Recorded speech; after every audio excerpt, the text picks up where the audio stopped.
food that has social function, food that has Pansit. cultural function, pansit, Why we birthdays. eat certain things during certain times of the year.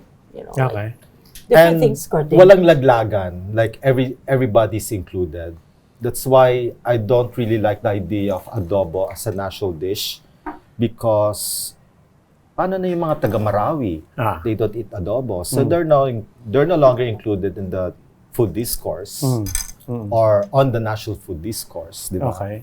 So we'll be tackling so many issues like from Cordillera food to the frugal Ilocano food. Which is, by the way, one of the best. Yeah. The Ilocano that I am. Ano yung sinasabi mo kanina? Forage. Kami yung unang nagpo-forage. Even before there was, even before there were all these fancy restaurants in the world. I think we are the original foragers because our dinengdeng, for that matter, is changes by the season. So you know, like ganda, di ba? May seasonality. Like in Ilocos Norte, it's called the inabrao. It's inabrao. Inabrao is what you harvested. To harvest. So what you harvested is what you will cook. Inabrao is a dish. verb. It's a dish. It's a dish. And then it's called inabrao in Ilocos Norte. Why is it called inabrao? Teka muna, what's the closest? Inabrao is the word to describe to harvest. To harvest. So you will cook what you harvested. Diba? Ano ba? So, what's the closest Tagalog for that? Ano ba? Mga anik-anik. No. Kasi yung amin, di ba, it changes, di ba, like, wala, you cannot really translate but it. what's forage in Filipino? Pag ani, kung anong nakukuha mo, di ba, pagpulot. But ani is harvested. It's pangangahoy, pamumulot. And no, the perfect example nga is our dish, which is inabrao, Ilocos Norte. Okay. But everywhere else, it's called dinengdeng. Because our dinengdeng basically will change by the season because if it's rainy season, we have all these mushrooms, we have all these interesting things that grow in the rain. And then it changes each and every time, depending on the season, our dinengdeng will change. So, you know, when people actually think that there's not a lot to discover about their food, our food is so much, diba? It's so rich, it's so interesting, and it's just waiting for us to be discovered. And I say this now with so much joy and so much pride. If there is any time for our food to shine, it's really now. It's really now. I mean, 13 years ago, 2013, so 10 years ago, basically, Hans Zimmer, what's his name? Andrew Zimmer. Yeah. And the man who did everything. And then Bourdain came here, and then they declared that the Filipino food's the next best thing. So I said, 10 years na. Nasaan na? Like, where are we? Although there's like one Filipino restaurant in Chicago that earned a Michelin star. But is it really Filipino? I mean, it's like Miss USA winning the Miss Universe, but she has like Filipino ancestry. Pero parang, you know, like parang it's so, do we really want to aspire to be Michelin star? Or do we want to be validated by foreign chefs for us, our food, you know, like to be... For instance, we're doing this Cebu. There's this food and wine festival that we're doing that was born in Cebu. It was put together by a very vibrant lady who's a foodie, and she's so passionate about her food. Who's this? Kate Anzani. She's married to the famous Marco Anzani, the Italian chef. She put together the Cebu Food and Wine Festival basically to perk the industry up after COVID. Okay, the long and the short was we came from Cebu. It's now happening in Manila, and we're having one in Ilocos. And I said, unlike Cebu and Manila, for me, and I think this is the core strength of Philippine cuisine, especially for us in Ilocos, is not so much, you know, making it like a chef's meal, but making it really what we are. It's to show everyone else what Ilocano food is. It's our food culture. It is how we eat. It is how we do our dishes. It's based on who we are, what we grow, how we eat, even our social status. And I mean, what people can afford. Because, you know, what people can afford in Cebu or how they prepare meals is completely different from the way we do things in the North. So, and I think overall, I think that is really our strength. I mean, of course, it's nice to know that a lot of the diversity. The diversity and the diversity in it being 100% truly Filipino. Diba? Like in my case, really Ilocano. So to go back to something very basic na binanggit ni Ige. So why are we still, I mean, I don't necessarily think it's a bad thing. No, There's it's something. not. We need It's an not. anchor Yeah. to, Yeah. we need a start, we need an Yeah. anchor, and even within... We need a port. And we need, Like yes, to dock. and within those topics may diversity rin, di ba? Correct. But why? Why do we still keep defaulting to adobo, sinigang, maybe sisig, and so on? Throw in everything else, rice, Yeah, because- love for rice, and Yeah, because it's the easiest thing to do. And it's part of the Manila Imperial food concept. And this is like your default food, like balikbayan. When you talk about Filipino food, it's like balikbayan, lumpiang Shanghai, pansit canton. Lahat yan may mga foreign names, but actually they're Filipino. I mean, you know, like you cannot just like go to Shanghai and order. Do you have lumpiang Shanghai? You know, it's like they'll slap your face. Like, what are you talking about? But it's hard. I think you really have to open your mind. What is really Filipino food? And then again, you don't ask the question anymore. What is Filipino food? Because we're not homogeneous like then Japan. Do you take it to the other extreme now? Let's talk about Filipino food, but you can't define Filipino food. No. I mean, where do we? I think you can define. Actually, you can define Filipino food by reframing the question by saying how food becomes Filipino. Kung paano nagiging Pilipino yung pagkain. Because nga of all these influences. At saka wala, we're so Diba? global. Even as a people, we're all over. So, you know, our food is not one. It's one with the world. Wherever we are is you what know, it is. I mean, look at the case of shawarma. I mean, it's all over the country. All these former OFWs who work in Saudi for 20 years, like from 1980s, and then they retire, they come home, they bring their own ideas about shawarma, and then you have like adobo shawarma and all And sorts, this diba? is what I fondly call the third cuisine for us, diba? Because it's talagang what other people, like Filipinos who live abroad, bring home. So that's what I consider for us our third cuisine, because we're all over the world. We're fusion. Fusion. Yeah, We're fusion. that's what we really are. Actually, it's more than fusion kasi like you really, well, that's Maybe true, no, the maybe fusion. no, maybe fusion kasi sometimes I don't know how to take that term. More than fusion, I think it's really Infused. yeah. Nice word. Infused. Yeah. Yeah. Yes, we are infused. Yes, Infused. Yeah, and I like the word infusion kasi infusion. it's inclusive. And more, it takes a long time. Yeah. Diba? Uh-uh. Unti-unti. Infused. Diba? Yeah. There's a marinading there. I mean, Yeah. not to be so deliberate about it, but there's a marination there. It takes a It takes time.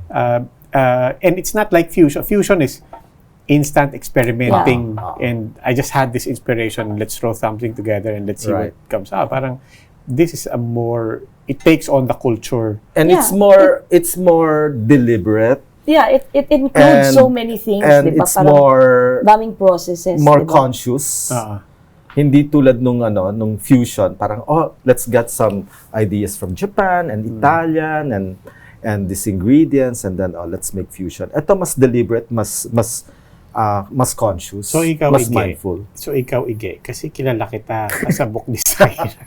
I knew you from the world of print. I know, From right? Jessica Zafra, the books that Yeah. you've done, and your writing also, your articles. Magkasabay tayo with your writing articles. At what point do you finally just lean into and embrace na, no, there's I have another mission in life. There's About food, about Cavite, about our heritage. pivot talaga. 2004, I was running my office, my studio in Intramuros. And suddenly, Karina Velasco of Anvil gave me this manuscript, Sangrim. It's actually the raw material of Governor General's Kitchen of Feliz Santa Maria. So I read it for 2 weeks, non-stop, and then sabi ko, pwede pala to. And it's like the first time I read a manuscript. It's so pristine. It was like written like 20 years before. And I said, I can write something about Cavite. And I mean, kaya lang wala talaga akong background na like heavy, like serious, heavy duty, like writing. But I was so inspired by Feliz's work. And then I designed it, and then after that, I joined the Doreen Fernandez Food Writing Award. Walang takot. First time. First time. But I was writing, that time, like all this like comedy, whatever, humorous materials for Jessica. And I placed like 6. Like during that time, there's like 10 of us, 10 finalists. And apparently, according to Mickey Phoenix, it was like the best harvest of writers that time. And I'm the only one who's like a non-journalist or non-writer. So I was 6th place. So I said, pwede pala. So yeah, that's how it started. And then I got a big break from Food Magazine. Mickey Phoenix asked me to write a 16-page cover story for Cavite, which I really jump into it, like serious research. But when you do that, when you get that from Mickey, and hi Mickey, Mickey. When you get that assignment, again, do something on the food in Cavite. Do you know your starting point immediately? No, I was so nervous. I was like biting my fingers and fingernails, and I got into a depression, anxiety attacks, everything. But so I started with home. So what do you cook at home, and then eventually what do you cook in the barangay, and then eventually. So I really started hyper-local. So that's the basis of my research. It's really hyper-local. Tulad yung sinabi niya, like how we eat, how you eat. No, because that's what we really are. Yeah, but ikaw, you've been doing this much longer. I've been cooking since I was 6. Diba? So basically, yes, I have been. Yeah, but when you started writing, yes, was there a particular mission that you were focused on, or was it? Because this was old print days. We all remember the old print days. Or were you just parang, I love this. I obviously love this world. Yeah. Did it necessarily come? And did you find something focusing you as you went on?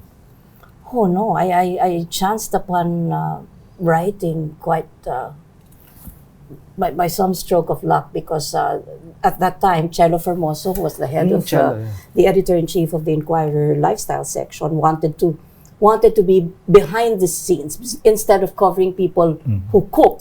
She said, why don't we try to cook? So, they called San Miguel. San Miguel called me, and I showed them a good time. So, this is how to cook. Then they realized they could cook. Then they said, this is really entertaining. They said, Reggie, do you want to do a Q&A column? And I said, okay, I'll try. So we started doing a twice-a-month column, and then eventually it evolved. And then you get to realize, first I really thought no one used to read me, and then yung pala, binabasa pala ako. Then, then you realize you become relevant. Then you realize that you have to be careful about what you say, and then you realize all these things. But what do people respond to? People respond to really the basics. People respond to me, as far as I'm concerned. It's really, a lot of times it's really home-cooked meals. People that read me like clipping the recipes that I feature. They like home-cooked kitchen rescue. Rescue, yeah. They like making difficult things the easy way. Yeah.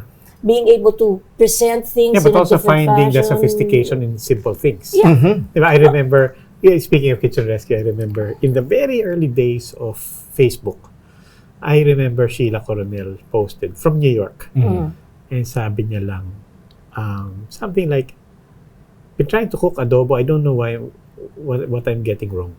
Diba?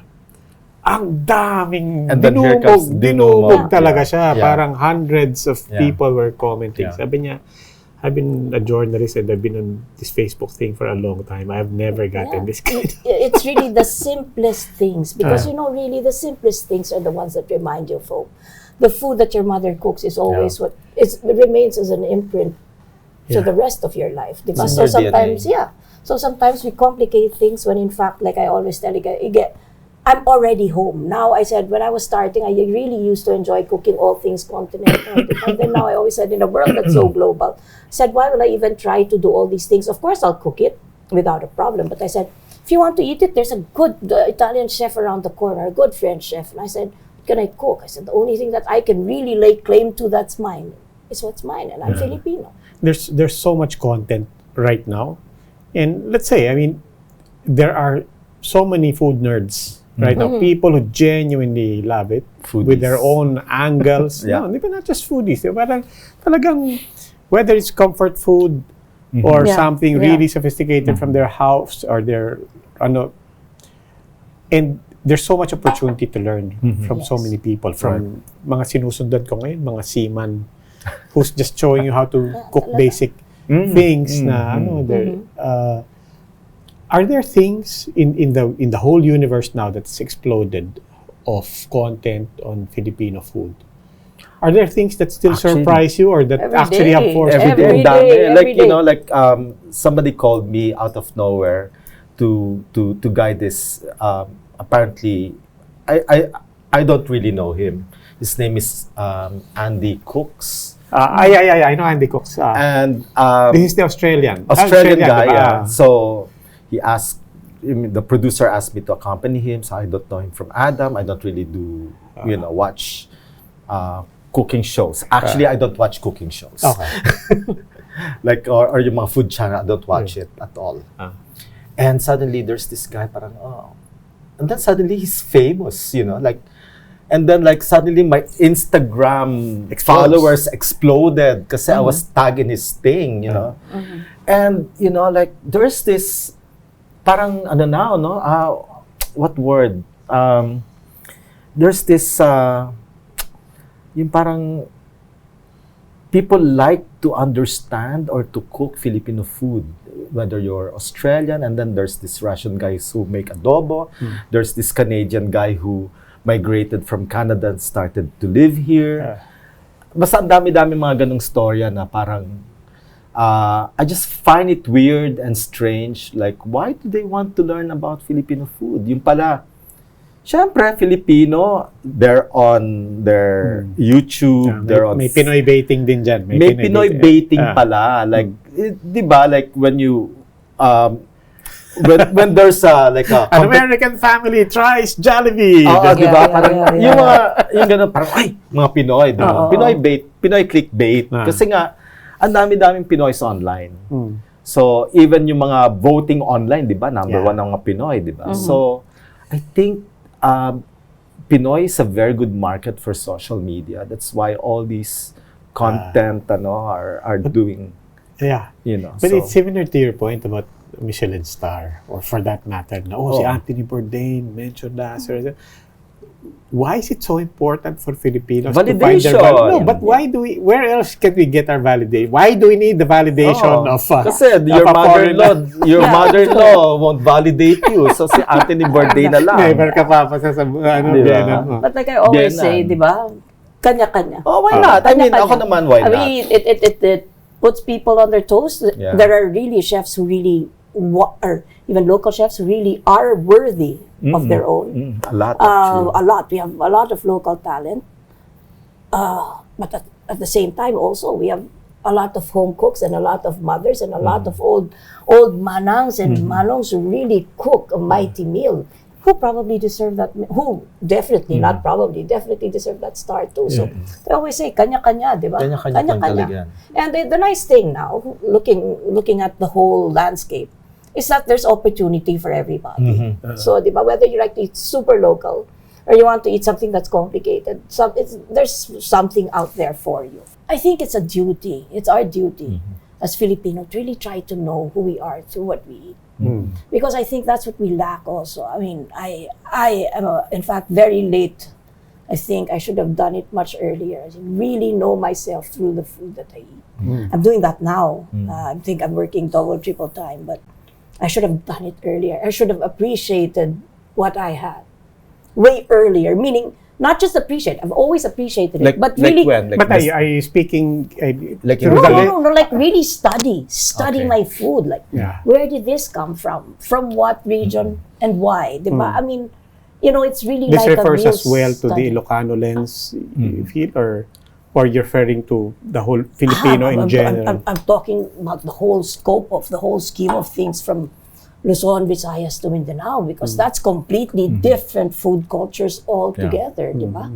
Because that way, we even understand who we really are. Have you been to Yun- Mindanao? Like, Yes. tried their food? Yes. Diba it's so different? Very different, very diba? different. Talagang our food, talagang yun yung tunay na kasaysayan ng ating lahi. Yeah. And you Diba? see the strains of the Malay Southeast Asia. influence, Diba? and even South Asia, even as South far as South Asia, Asia, yeah. mas kita magkaba Correct. the spices Diba? are, Yeah. Yeah, even spices the are influence different. of Mexico, di ba, yung mga ganon.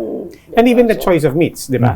Because you have Islam Halal. in Mindanao, di ba? There is more, I mean, you have more Goat, di ba? yeah. Or And lamb. beef, yeah. Or, yeah, even the selection I was of sent meat, to- di ba, yung choices, di ba, gaya yung parang certain parts will be were used by the lower classes kasi the better cuts were yeah, eaten correct. by the May mga ganung conquistadores, di ba? So distinction. Yeah. So I was sent to Malaysia to be a parang ASEAN representative, Philippine representative for this ASEAN Sustainable Heritage Food Packaging. Yeah. So I showed them like banana, suman, the banana leaves, how we prepare it, and tapos nagulat yung mga Malaysians, tsaka yung mga ibang ASEAN members. Oh, we didn't realize Philippines have this thing. Parang kasi for the longest time, they sent all the mestizo presenters or chefs, and then sabi ko, why don't we make binalot and then make adobo sa dilaw, which is like similar to Yeah. chicken rendang. Yeah. So parang ganun. And then the Malaysians, the Indonesians, and when they saw the sapin-sapin, oh, that's ours. No, it's not yours.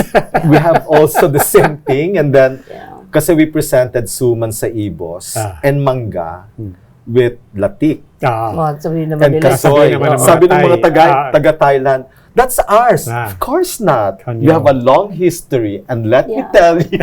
no, and that's what I'm saying, di ba? All of us should know that. Yeah. And Because we're we're always so connected. di ba? We're always so ay, sarap naman ng sticky rice with mango, sarap. It's right there for us. Yeah. And we have actually largely not even surrendered that, but we just the whole generation just assumes na It's no, Thai. that's Thailand. Yeah, no, diba? Diba? Exactly. Parang That's why No, you know why? Because it's not served in restaurants. yes. Kasi we were always home-based, di ba? All our lives, parang we go Like out to Filipino eat something restaurants that's won't fancy. serve these things because it's served at home. And I think now that, is it because people are also cooking less at home? Probably. Di ba? And Yeah. the mothers, di ba? Because before we Yeah. used to go, we belong to a generation na our mothers really cooked at home. So yeah. everything, di ba? Like the sumans were made in the house, everything. Our sumans were made at home, and Yeah. our flans were made at home. Everything was made at home. But I do think Diba? that's true. Not that I'm an expert on it, but as you know, my family, we lived in Thailand for 6 years. It's true, at least as far as we experienced it. Most people that we knew would just buy from the streets, from a restaurant, but they're not cooking it at home. Yeah, Yeah. exactly. Diba? Exactly. That's why you have that food culture that's really highly evolved and highly competitive. So when you talk about street food in Thailand, it's nothing compared to the street food here. Because the street food here is for survival mode. Isaw, Betamax, Adidas. This is not the type of food that you will buy to bring home to your family. It's not like pad thai gong in nicely wrapped, So, ang dami talagang So, it's all changing now. Like, you have like young entrepreneurs with food trucks. And not very expensive. In fact, the Jolly Jeeps now in Makati Yeah.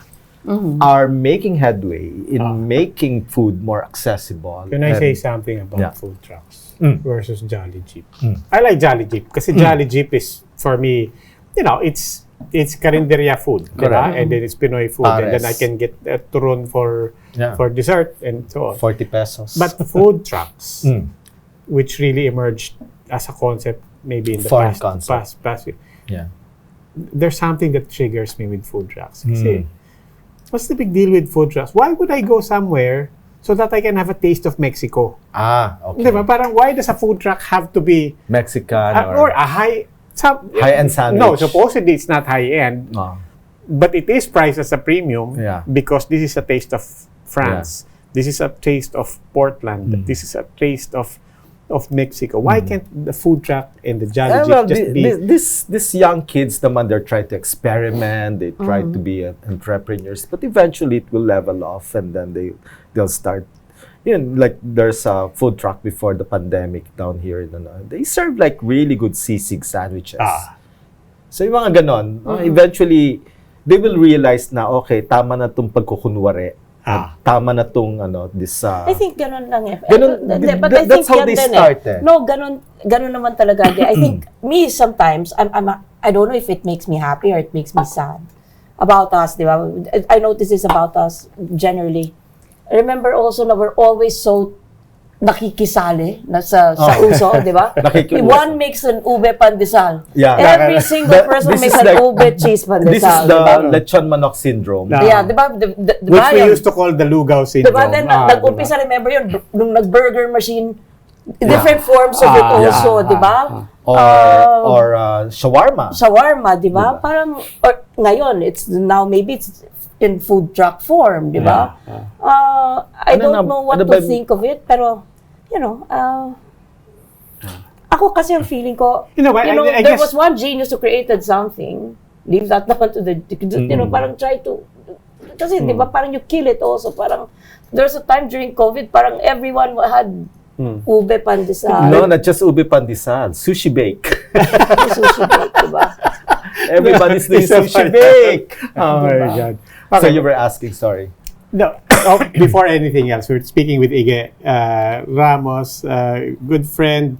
I knew him from print, from newspapering a long time ago. When we were 20, in our but 20s. At some point, he started doing food tours in Cavite. Yeah. I'm sure you follow him on social media, Instagram ba? Yeah, Instagram and Facebook. Hindi naman ako nag-social media. And of course, Chef Reggie Aspiras, chef. Also an author, so many books, so many projects. Yeah. I'm in front of me, the OGs of influencers. No, we're not OGs. Of influencers as far as I'm concerned. And are you confident that you're keeping yourself up to date with the social media game? I mean, this is such an important field and work. I wish I could say yes. I wish I could say that with confidence. At the end of the day, the content's still king. So you have all these boys jumping off a cliff or girls burning their hair dryers and or like wannabe drag queens walking in the fields of Africa and but at the end of the day people will look for content and they'll stick to you. Like I have a regular fan base. But that's because you've made your transition. Honestly, I think you've successfully.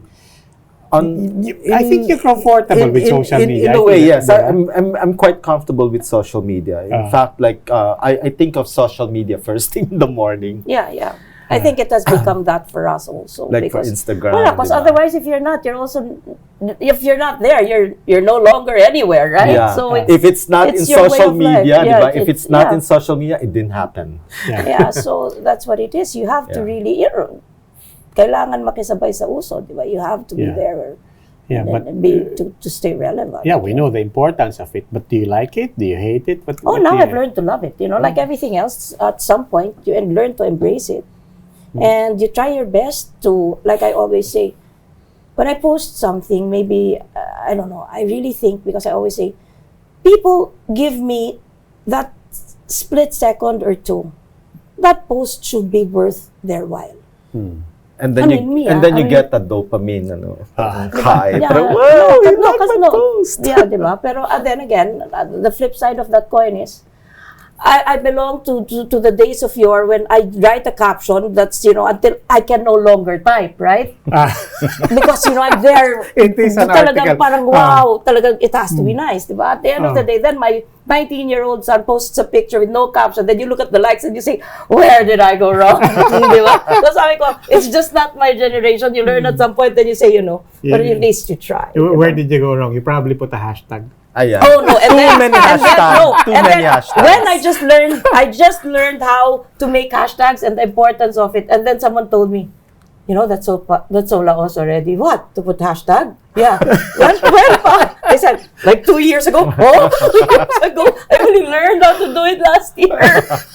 So talagang para mang gumagawa ng hashtag. It's not our generation, but like I always say, you have to belong to the world of the world of today. You can't be archaic through and through, otherwise, That's diba? my that's my guide when I'm on Twitter. Uy, may trending hashtag, so I click on it. So Kasi nga, anong you get all generation ka? this. Yeah. Jurassic din. Whether you follow it or not, who's on your algorithm? That Facebook, that Erwan always comes up in my algorithm. Erwan always have, okay. I mean, I follow him because Ah. I think one of his his content's really good. It's James Beard Awardee. James Beard. I mean, like everybody, like, I mean, should I mention names? Like, all these like authors in America, Philippine authors living in America. Di na natin sabihin kung sino. They all like wants to be they all want to be part of the James Beard universe. But my God, biglang pung Erwan, ano siya, vindicated from his like Carinderia fiasco years ago, di ba? No, I mean, the guy is really working so hard. Yeah. Ikaw, who pops up on your algorithm? It all depends Whether on... kasalanan mo or hindi. No. I guess it all depends on what you're into at the moment, di ba? Because sometimes true. I'm constantly looking at food, so it's whoever with food, right? And then sometimes I'm always looking at stuff for my dogs. Diba? So, I'm looking for stuff for my dog, so it's stuff for my dog. Sometimes I'm into, because I'm also into plants, so it's plants. plantita. Diba? No, Plantita I've always loved plants, diba? And then it depends on what I fancy at the moment, diba? Ako ngayon, like all these South American, kasi like I'm torn between typography, design, and food. So meron ako mga typography, content that comes out in my feed, and it just so happened this pair of typography type designers. I buy type from them. They're based in Montevideo. Kasi sabi ko, how come, parang off topic, pero how come when I do a cookbook, na Filipino cookbook, and then I use Latin American typeface, they land well in the design na ang ganda-ganda. Tapos nung naging pandemic, naging baker sila kasi wala nang So they make all these like nice bread. So, I still follow them, but ngayon, they have a bakery in Montevideo. Sabi ko, makapunta ka ng Montevideo. Ano yung sagot? Hindi ko nga alam kasi... Because siguro sabi nila, kasi yung kawayan font nyo hindi na nag-work. Correct. I call it, we call it, Nakamayan Lawiswis Kawayan School of Design. Di ba? When you Filipino, when you do di ba, mga Filipino food, dapat may mga kawayan, may mga coconut shell, may mga volcano with vinta, with lake. Ganun yung yung mindset ng design, di ba? So, but ngayon, like, I don't particularly cook, but I don't watch like cooking programs. Yung mga, sino na ba ngayon yung mga Sa mga media? Sa television, like food channel, I don't even know because mostly I watch on Sometimes YouTube. I hardly... YouTube na, no? I'm in front of food the whole day, covering food, making food, Kasi discovering food, traveling for food is the least... How does that compare to 1990s, turn of the century covering food, and how does that compare to these days? So different na, no? It's very, very different, I Why? think. Well, first of all, I think it's also easier for you to discover things because it's out there. How is it different? The feel is different, the look is different, the flavors are different. More Pinoy, you would say? Is it more Pinoy again? I think it's a good mix of everything. I think the nice thing now is that it's not one or the other, but it's everything. It's all available to you. It's just a matter of you picking what it is that you want to, I guess, to enjoy or to partake of. Diba? Kasi it's all So that's in out Manila, but in the provinces, it's a totally different. No, in the provinces naman kasi, like again, I do Kitchens of the World. I do Kitchens of the World, literally the world, and I do Kitchens of the World Philippines. So everywhere you go in the cities, it's different. It's a cross of many things. But away, it's really also so interesting because now I think, I don't know, is it because it's more available to us or is it because we're also like me, I'm seeking it. I'm really going out of my way to discover it. I don't know if it's... And people are now exposed to different visual stimulus, like Diba? like Korean telenovela, which plays a very, very important role in the, you know, the cultural makeup of people now. Like I won't mention the province, but I went to this province once, and the restaurateur, quote unquote, was saying, "Oh, come to our restaurant because it's Korean inspired. It's modern Korean inspired, but they're serving Filipino food. Yeah. Tagalog food, in fact, in the south, In a province. in the province." And when I went to the restaurant, it looks ultra modern, very IKEA, Scandinavian. Pero ito pala yung napapanood niya sa Korea telenovela. And he's trying to emulate that kind of minimalist look. Like clean glass, white formica, you know, like clean lines ng mga glasses. And they think it's Korean. Kasi ito yung napapanood nila. So sabi ko, wow, how very interesting. It's samgyeopsal, but with a Filipino twist on a modern Korean interior. And they claim that it's Korean. Parang, wow, sabi ko.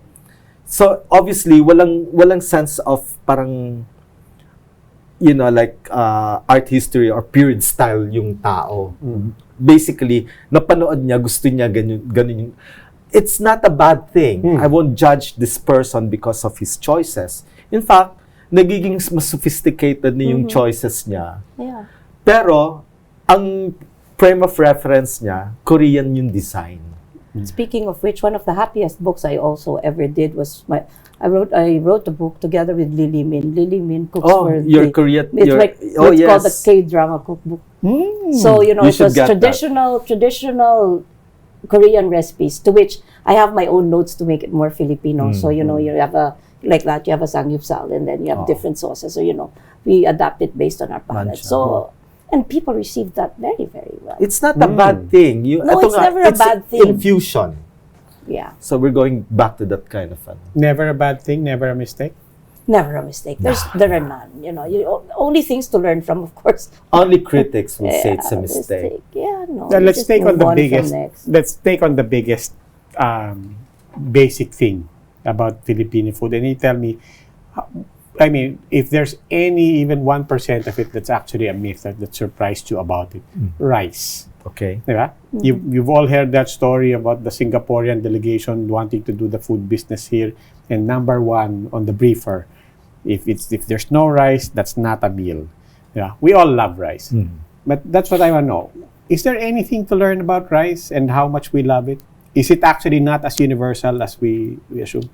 We are rice, and We rice are- is yeah, us. we are really. rice. Yun I don't talaga, think you yeah. can There's no way separate that around from it, us. no. No, and ako, I really say, I don't really understand people say, I don't like rice. I mean, to me, I love it. I love it not in one bowl, Like- but in two bowls. I mean, if I can have rice Yeah. all the Like, time, I would. somebody served me cauliflower rice. It's nice, Like, it's fancy. I but like it every so often, but Yeah. This is not rice. Thank you so Yeah. much. diba, bagong sign na mabango, diba, Oh. it's so good. And I think that's the essence of And who we have, we like, are. But really- what about on the diversity of it? I mean, what is there in the diversity of rice that we actually, most people don't actually realize? Yeah, I mean, like we you know, like when you go to like I'm Tagalog, no. So when the rice is always pristine white, dapat busila, dapat malinis, no.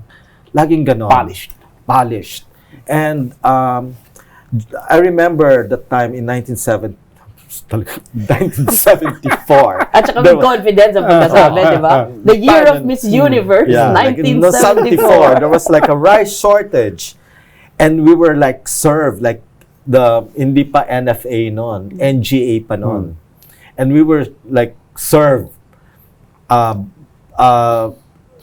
mais, bugas, mais. Sabi ng nanay ko, like, this is the end of the world. Hindi tayo mga Bisaya lang kumakain nito. Pinaghalo. Sabi ko, Ma, you don't say that because your in-laws are Bisaya, one from Capiz and one from Cebu. So, ganun ka attached yung mga, I mean, I don't know, no? Tagalog are attached to rice, no? But of course, like, you have to, like most starches or vices, it has to be taken moderately. God, I Kasi wish we nga- didn't have to. No, talaga I'm a rice lover. I'm sorry. The whole rationale for Michelin was, this is a tire company. Yes. Diba?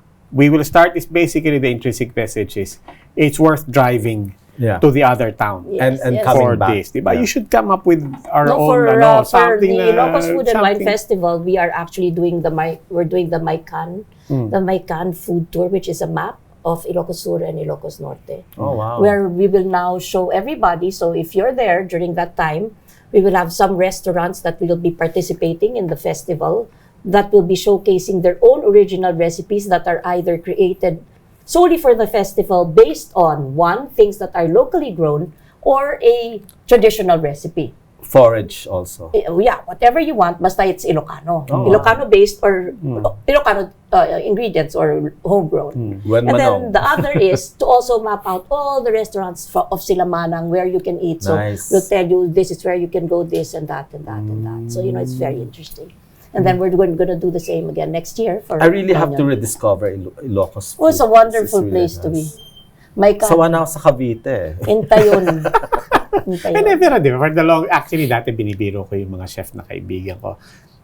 Iloilo versus Pampanga.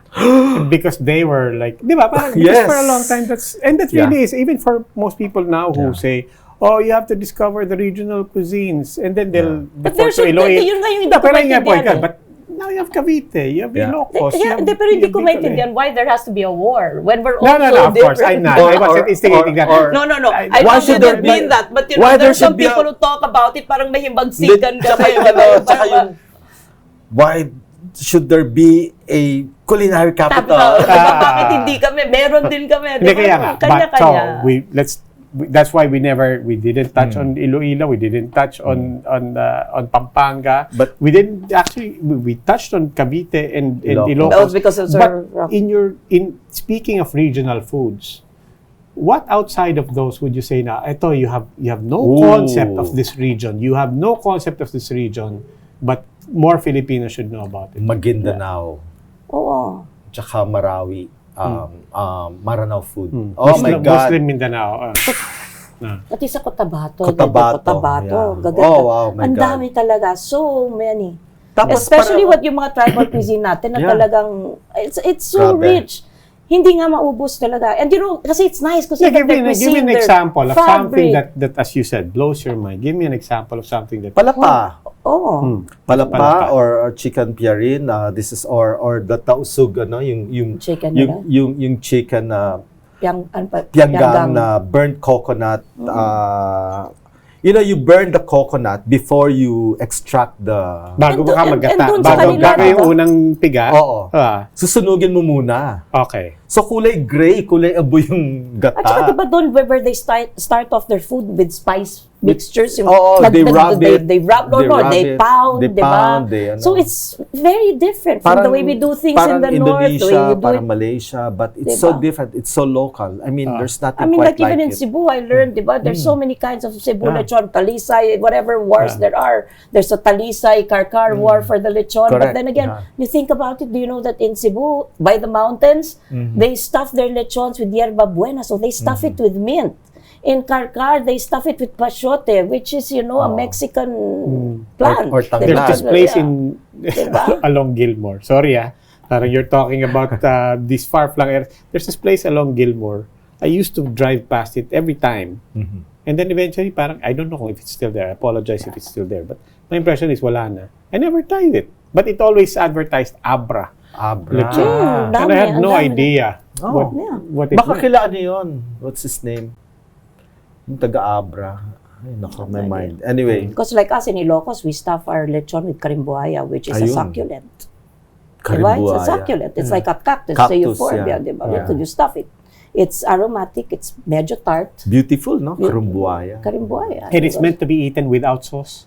You can eat it with eat it Without with suka. sauce. So. Ah. Suka lang. Hindi, kaya nga, So, di ba? but then again, the The difference Tagalog is, lechon kasi is nga sabi, Di ba? Yun nga yung point ko. Siyempre. pero can you imagine yung bango nun? Kasi mabango ang bawang namin. Ah. Mabango ang laso na namin, which are our shallots, di ba? Our Ilocos sibuyas.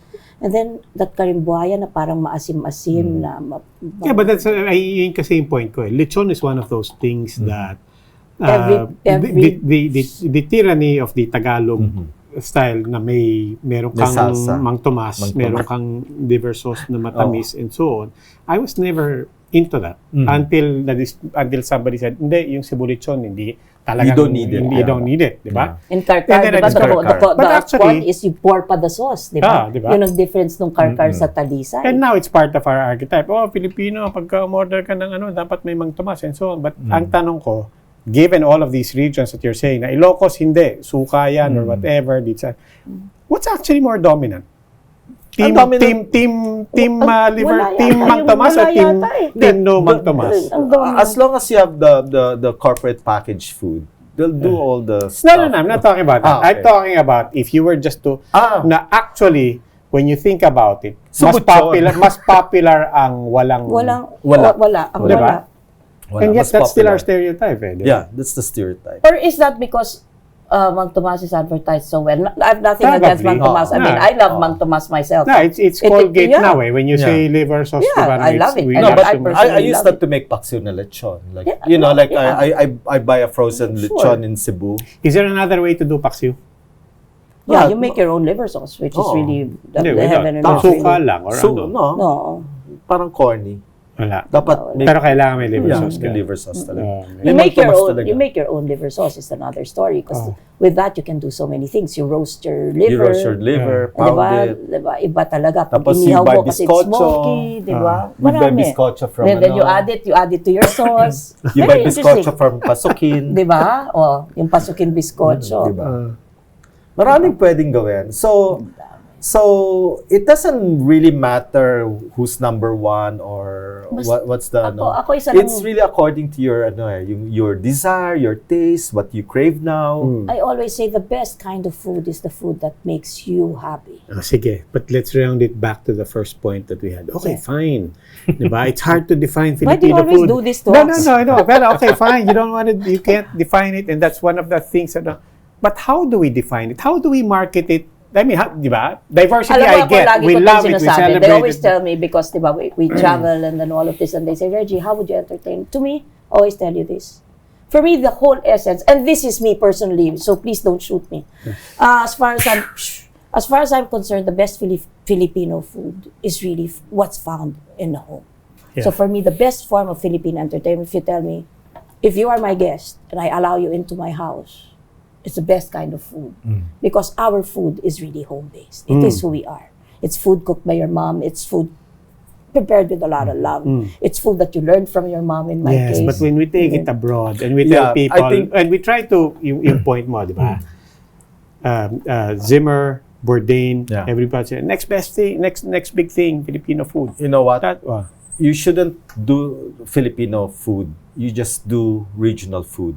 Kapampangan food, Ilonggo food, regional food. Ito na yung isa-serve mo. And then like you have like different forms of restaurants, di ba? You can have fine dining, you can have cafe, bistro, you can have izakaya, you can have that level of let's say That's a very interesting point. I mean Diba? like So parang if you open a restaurant, pag na yung Philippine, parang Oh, all yung wag na parang... wag na yung yung all feature- encompassing na Okay, lahat, so parang lahat Yeah. Ako, if I have the money now, I'll open a halal restaurant in Kuala Lumpur. A halal Filipino restaurant. And if I have an investor, sabihin ko, sige, I'll open a halal, I want a halal kitchen, halal ingredients, but it should come from the Philippines. So in other words, each restaurant should own a cuisine, a regional Yeah, cuisine. regional cuisine. Diba? Parang, Kasi ganun nagsimula ang sushi eh. Like sushi is not yeah, just like in Japan, one. diba? You go basically to a like special ramen. restaurant. Ramen. Diba? Ramen is ramen. It's like there's Hokkaido ramen, there's like Tokyo ramen, there's Osaka ramen. and there are very few, diba in Japan, there are very few yeah, but it's restaurants brought you can to the go world as ramen. Oo. Diba? You fall in love with the concept of it's noodles in broth, in rich broth. No, but in and the so- same light that I think what you guys trying to say is that, diba, like sushi. You go to Japan, you have a sushi and sashimi restaurant. That's it. You go and you have a tempura restaurant. For us, let's That's say it, if I yeah. cook Ilocano, I'm going to have, what am I going to have? All the Ilocano dishes. The next one may open a purely Kapampangan restaurant. One will open a Tagalog restaurant. That's probably, kasi what happens ka, tama sige. At some point, every Filipino restaurant, you'll go back to your question, say, adobo, sinigang, sisig. Yeah. Diba? And then it's basically everything that we Pansit, love. lumpiang Pansit Canton, lumpiang Shanghai. That's a nice point. I never thought of But it that way. I think, like, kasi like, you have to think that, like the Philippines is a cultural construct. It's not really Yeah. it's an imagined It nation. was islands. It's It's islands, thousands because of islands, thousands, hundreds of ethno-linguistic groups, therefore hundreds of languages Yeah. spoken. Ah. Therefore, hundreds of tongues and hundreds of tastes And microclimates. for and that. microclimates and terroir and et cetera, et cetera. So I think that's why like I was just in Iloilo 2 weeks ago. Parang they're actually vying for the UNESCO Creative City for gastronomy, and I think they're gonna win. And then when I post it on Facebook, Iloilo City tapos biglang, paano naman yung Pampanga? Pampanga, hindi kayo city, you're a province. Mag-apply kayo sa UNESCO office dyan sa DFA. So, they have microclimate, they have their own ingredients, they have their own terroir, they have their own vinegar, they have their own produce, they have their own urban farms. Iloilo cuisine, nandiyan siya, kompleto. You don't have to reinvent the wheel. Ilonggo food. Tapos, yun lang yung isa-serve mo. May batuan, may kadyos, may No, and langka. you know what? We could all be, really, because I can say the same. We Diba? can do that in Ilocos as well, di ba? Exactly. So, we are, Look at Inasal, Diba? Mang Inasal. How come it's so big now? Because single culture Yeah. so, food.